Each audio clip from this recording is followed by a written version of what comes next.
बयान ख्वाजा आसिफ का भी बयान जिहड़ा सामने आया है, वज़ीर दफा ख्वाजा आसिफ ने 18वीं जी तरमीम है उन्होंने आख्या कि जी ये तो बिल्कुल ड्रामा ही है। मतलब तुहाडे नज़दीक ख्वाजा आसिफ की तुसीं इस गल तो कितना क इतफाक करते हैं कि 18वीं तरमीम वाकई कोई ड्रामा ही सी? देखो 18वीं तरमीम जदों हुई सी ना ते ख्वाजा साहब दी पार्टी, पीपल्स पार्टी, जिन्नियां पार्टियां सन सारियां ने उन्हां दे हक च वोट दिता सी। ठीक है ना जी? ते मियां साहब ने भी दिता सी क्योंकि तीजी बारी उन्होंने वज़ीर आज़म बनना सी। समझ गए ना जी जी।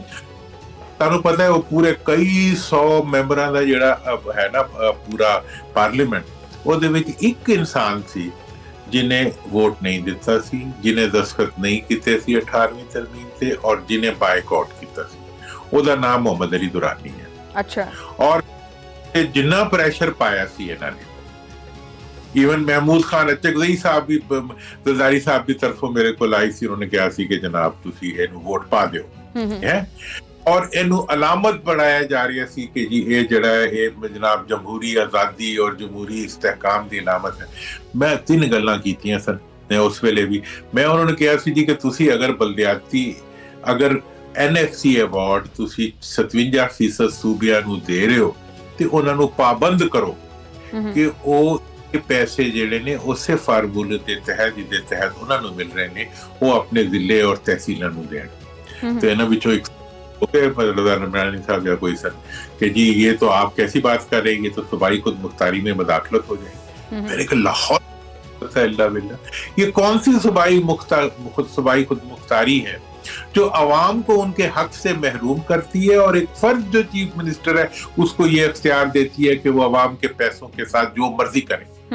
ये सूबाई खुद मुख्तारी है जिसके तहत जो है आप देख लें कि ये 2009 में ये तरमीम हुई थी और आज 2026 है। खरबों रुपए जो है अवाम के वो सूबों गए हैं, और मैंने 20 दफा कोशिश की है कि कोई सूबा ये बता सके कि इन पैसों को उसने कहां और किस पे खर्च किया। मतलब मतलब कालियां तो चिट्टे वाल आ गए, लेकिन अजे तक मामला तो उत्थे दे उत्थे ही है। वैसे अच्छा तुसी महमूद खान अचकज़ई दा जिक्र कीता, वैसे इस बारे च तुसी वैसे की कहना चाहोगे कि जिहड़ी जिम्मेदारी पाई गई है महमूद खान अचकज़ई दे मोढियां दे उत्ते कि जी हुकूमत नाल मुज़ाकरात जिहड़े ने ना वो कीते जाण, कोई गलबात होवे, तुहानूं लगदा कि कामयाब होणगे मुज़ाकरात?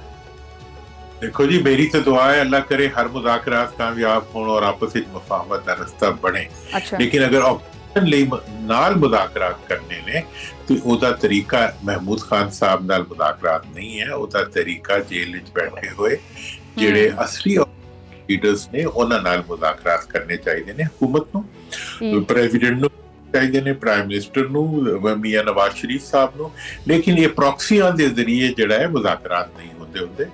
और अगर ई मुज़ाकरात नूं अगे वधाना है ते फिर इन्हां नूं यकीनी तौर दे उत्ते जेल दे विच बैठे हुए लीडर जिहड़े हकीकी, देखो इस वेले पाकिस्तान विच ओपोजिशन 2 जगह है, एक है जेल विच ते दूजी ओपोजिशन है अवाम विच।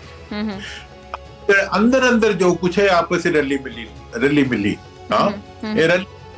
ਜਿਹੜੀ ਚੱਲ ਰਹੀ ਹੈ, एक दूजे नाल मिलते भी ने, और जनाब एक असैम्बली ਜਿਹੜੀ है वो गैर आईनी भी है, गैर मुंतखब भी है, ਉਹਦੇ बावजूद ਉਹਦੇ लोग ਜਿਹੜੇ ਨੇ ਉਹ अख्तियार भी रखते ने, सब कुछ है, सब कुछ ठीक है, चलो मान लिया।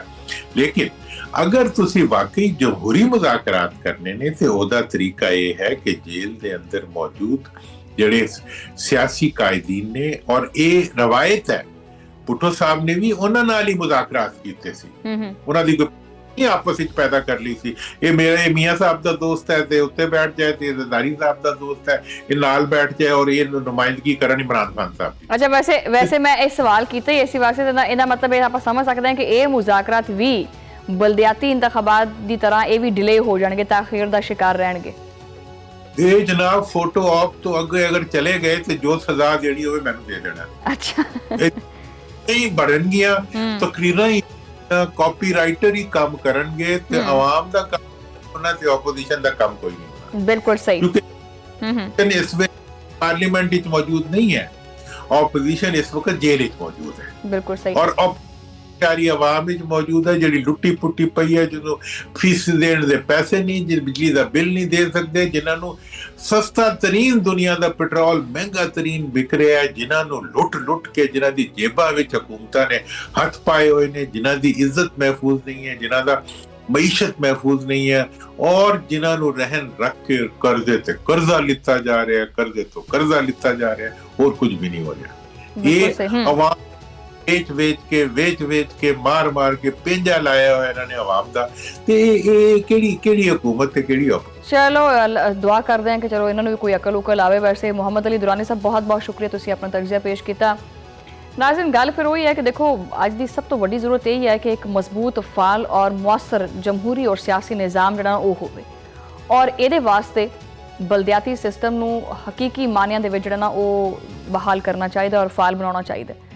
इदारियां दी आइनी हैसियत काफ़ी नहीं हैगी, बल्कि उन्हां दे इंतखाबात नूं भी आइनी तहफ़ुज़ देना पएगा, और मुल्क भर दे विच चारों सूबियां दे विच एक ही वक्त बलदियाती इंतखाबात दे अमल नूं यकीनी भी बनाना होएगा। इतलात ने कि जी मुजवज़ा 28वीं तरमीम दे विच बलदियाती सिस्टम नूं मजबूत बनाउण दे इकदामात भी शामिल किए जा रहे हैं, मगर इहदे उत्ते किदों तक पेशरफ्त होएगी, ये फिर खुला सवाल है।